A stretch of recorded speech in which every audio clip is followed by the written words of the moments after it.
Before we get into this video, a couple things. One, please consider joining me from 1 to 9 Eastern Standard Time on December 31st for a live stream special event where I celebrate my subscribers. We made it over 200, so we're having a whole special. It's going to be 8 hours long. It's going to be a whole lot of fun. I got a ton of segments ready to go. I'm really excited. I hope you guys are too. So please consider showing up for that. It'll be a whole lot of fun. And to that extent, please consider subscribing. It helps out a whole lot. I don't know what we're going to do when I get to 250, but it's going to be something huge. We'll find out on the 31st, so stay tuned for that. I'm really excited, so stay tuned for that, of course. And spoilers. There are going to be spoilers for Hawkeye, particularly the last couple episodes. I'm going to go kind of a little deeper into those than the other ones. So if you haven't seen it, maybe don't watch this yet.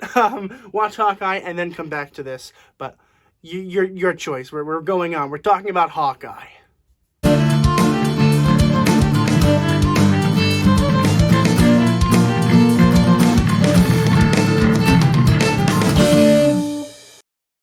Hawkeye was released in 2021 in 6 episodes over the course of, what was it? Is it 4 weeks? I think we got the first 2 episodes first day. And it follows Hawkeye, you know, the least favorite Avenger. No one likes him. Everyone thinks of Hawkeye as like this kind of weird Avenger, like, why are you even here? And honestly, he does too, and it goes into that really deep in the first couple episodes, and it makes Hawkeye cool. Like, honestly, Hawkeye is one of my favorite Avengers now. I don't know how that happened. I don't know how they managed to pull it off, but they did. He's super cool. I love that they actually went into his brain and like, hey, you know, he also doesn't think he's very cool, and I think it worked extraordinarily well considering the circumstances. Because once it was announced that we were having a Hawkeye show, pretty sure no one was excited. Like, okay, fine. I guess I'll watch that. I'm very happy with it. I like it a whole lot. I think it works really well in terms of being aligned with Spider-Man No Way Home.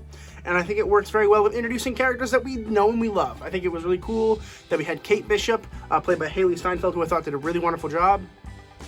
Of course, I think Jeremy Renner was stunning in this movie, in this show. And I really liked the story. It was cool. It's like Jeremy Renner is trying to go get the Ronin suit, and then Kate Bishop finds it, and then they bump into each other, and it just blossoms into this relationship of, like, Kate Bishop loves Hawkeye. She really does. And she's like, hey, I want to be you. And he's like, no. And then by the end of the show, he's like, you know what? You can be Hawkeye. Here you go. You deserve it. And getting her into the Ronin suit's really cool. I think it's really important. It's kind of similar to the Bucky timeline in The Falcon Winter Soldier, where he's trying to get rid of his Winter Soldier side of him. He's trying to get rid of that so he can move on. And Hawkeye's kind of doing the same thing with Ronin here. He looks at the suit and he thinks, that is not what I want to be. I don't want to be this man. I don't want to be even associated with this man. So he kind of goes back and he says, okay, how do I get rid of it? How do I start this, you know, awful road to destroying this suit?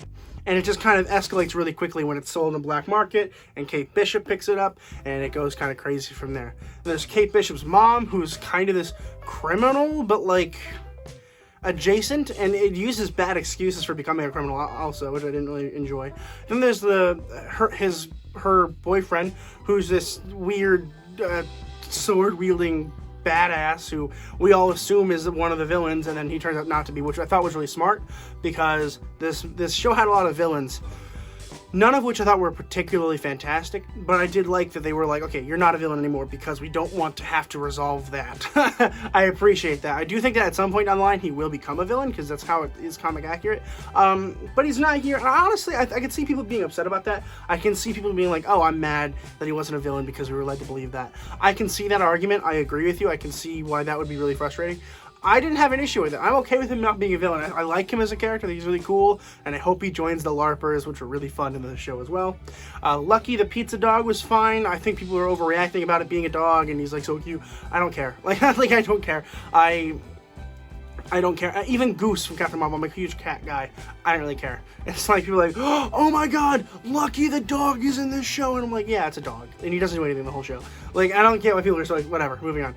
I think that the biggest reveal in the whole show, the one that I was really looking forward to, the one that I was almost 100% confident was going to happen, was Kingpin.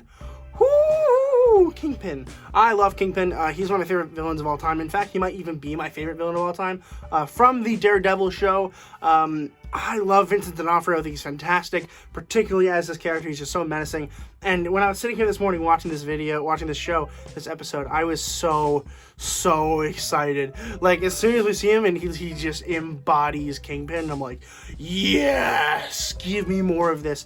And then Maya kills him in the end, and I'm like, are you kidding me? Like, if he actually dies from that, I'm going to be very, very upset. I can't believe they would have wasted a villain like that. Like, he's literally the biggest villain Marvel has ever had, in my opinion. And if they're going to waste him like that, I'm going to be pissed. I literally will be pissed. That is the biggest downfall of this show, is if they kill off Kingpin. And we don't even freaking know. And we probably won't find out until Echo. I have a feeling we'll find out in Echo. I really, truly do. I think we're going to want to see... Maya go after Kingpin. I think we'll see that in Echo. I really, truly do. It could be before then. I don't know where all these characters are going to pop up anymore. I mean, that's kind of the thing that I'm having a slight issue with Marvel, is they need to start killing off some of their heroes again, because there's so many to take care of, and they're getting rid of them. Like, I think that we won't see Clint Barton again. I really don't think we will. We might see him like once or twice in cameo events, but I don't really think we're going to see him again as a main Avenger. I think that Kate Bishop's definitely going to take charge of it. In fact, maybe even lead the Young Avengers. I don't know. But I'm excited to see where that goes. I'm excited to see where we actually get from that, because I do think that she is going to take on the title of Hawkeye, as was kind of implied by the show. And I think that she's going to use that and become, you know, a really important member of the Avengers or the Young Avengers. I think we are leaning towards a Young Avengers, like, movie. I don't know when. My guess would be it would either end Phase 4 or start Phase 5.